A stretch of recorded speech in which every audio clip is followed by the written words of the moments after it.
Hello guys, today is May 6th, 12:56, 4 minutes to 1 p.m.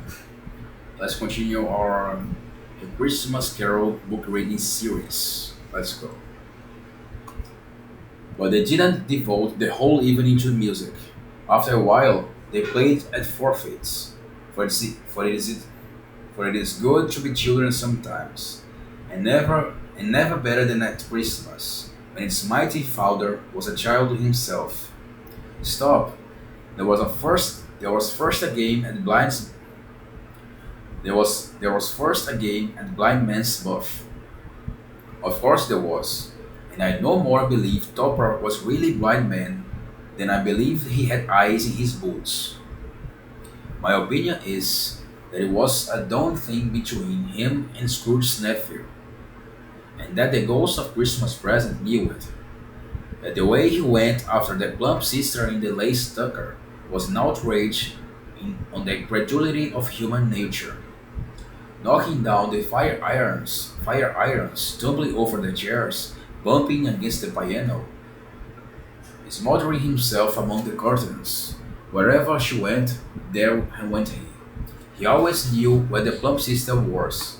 When the plump sister was, he wouldn't catch anybody else. If had fallen up against him, as some of them did, on purpose, he would have made a feint of endeavoring to seize you, which would have been an affront to your understanding, and would instantly have sidled off in the direction of the plump sister. She often cried out that it wasn't fair, and it really was not.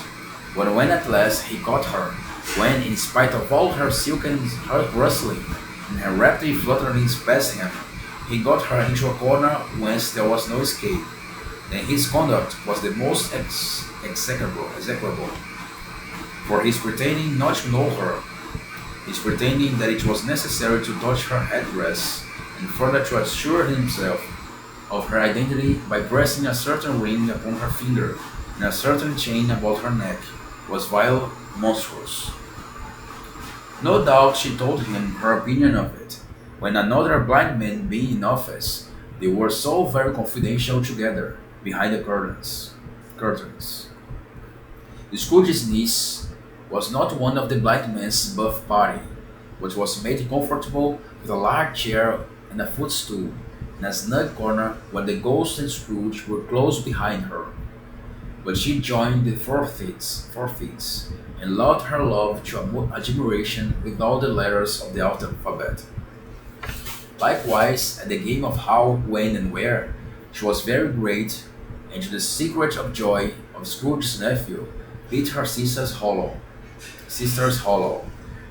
though they were sharp girls too, as Topper could have told you. There might have been 20 people there, young and old, but they all played, and so did Scrooge, for wholly forgetting the interest he had in what was going on, that his voice made no sound in their ears. He sometimes came out with his guess quite loud, and very often guessed quite right too. But the sharpest needle, Best Whitechapel, warranted not to cut in the eye, was not sharper than Scrooge, blunt as he took it in his head to be. The ghost was greatly pleased to find him in this mood, and looked upon him with such favor, that he begged like a boy to be allowed to stay until the guests departed. But this the spirit said could not be done. Here's a new game, said Scrooge. 1/2 hour, spirit, only one.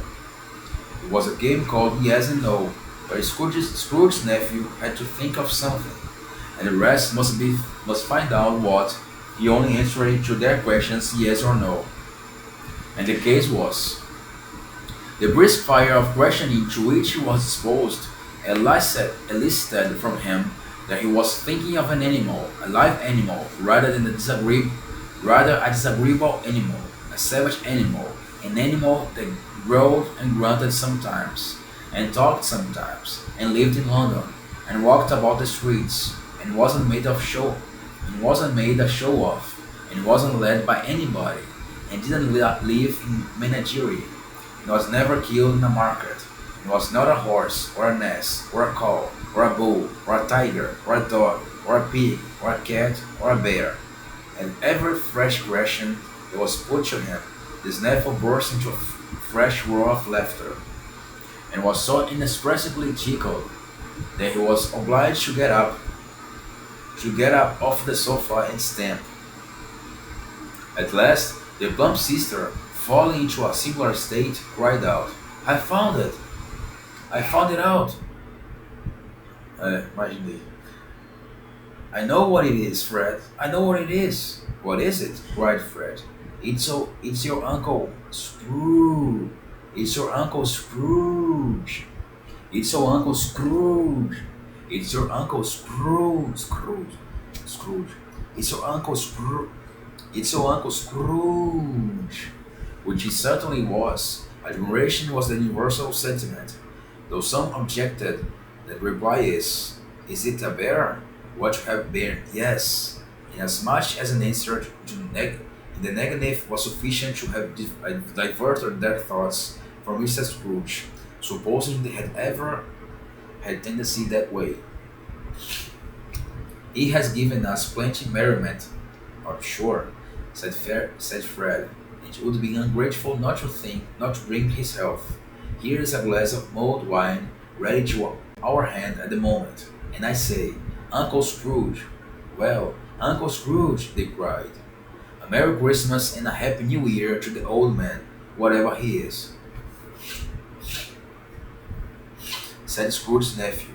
He would not take it from me, but may he have it, nevertheless. Uncle Scrooge. Uncle Scrooge had imperceptibly become so gay in light of heart that he would have pledged the unconscious company in return, and thanked them in an audible speech, if the ghosts have given him time. But the whole scene passed off in a breath of the last words spoken by his nephew, and he and the spirit were again upon their travels. Much they saw, and far they went, and many homes they visited, always with a happy end. The spirit stood beside sick beds, and they were cheerful on foreign lands, and they were close at home by struggling men, and they were patient in their greater hope by poverty, and was rich.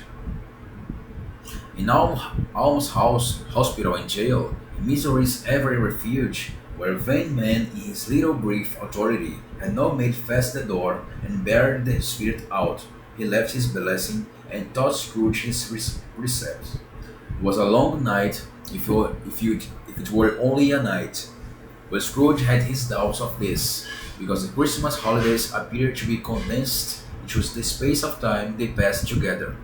It was strange too. That while Scrooge remained unaltered in his outward form, the ghost grew older, clearly older. Scrooge had observed this change, but never spoke of it until they left the children's 12th night party, when, looking at the spirit as they stood together in an open place, he noticed that its hair was grey. Are spirits' lives short? Are spirits' lives so short? Asked Scrooge. My life upon this globe, is very brief, replied the ghost. It ends tonight. Tonight, cried Scrooge. Tonight at midnight. Hark! The time is drawing near. The chimes were ringing. The chimes were ringing the three. The chimes were ringing the 3 quarters past 11 at that moment. Forgive me if I am not justified. Forgive me if I am not justified. Forgive me if I am not justified. Forgive me if I am not justified. Forgive me if I am not justified in what I ask. Until I get this correct. Forgive me if I am not justified in what I ask. In what I ask.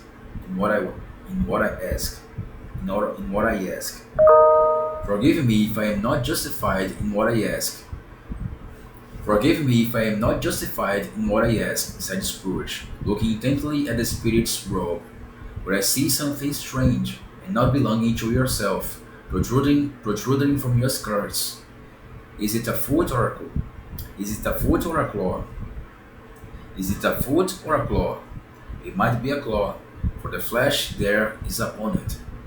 Was the spirit's sorrowful reply. Look here. From the foldings of its robe, it brought two children, wretched, abject, frightful, hideous, miserable. They knelt down at its feet, and clung upon the outside of its garment. Oh man, look here! Look down here! Exclaimed the ghost.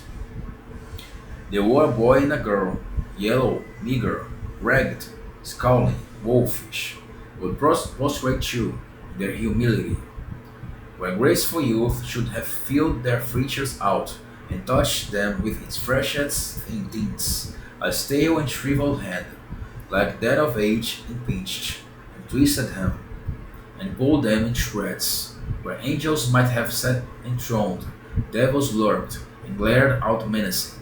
No change, no degradation, no perversion of humanity, in any grade, through all the mysteries of wonderful creation, as monsters half so horrible and so dread. The Scrooge started back, appalled, having them show to him. In this way, he tried to say we were fine children, but the words choked themselves, rather than the parties to a lie of such enormous magnitude.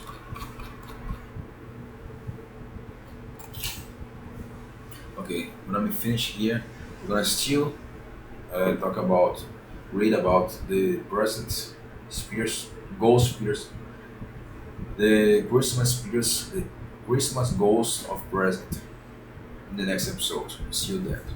See you then.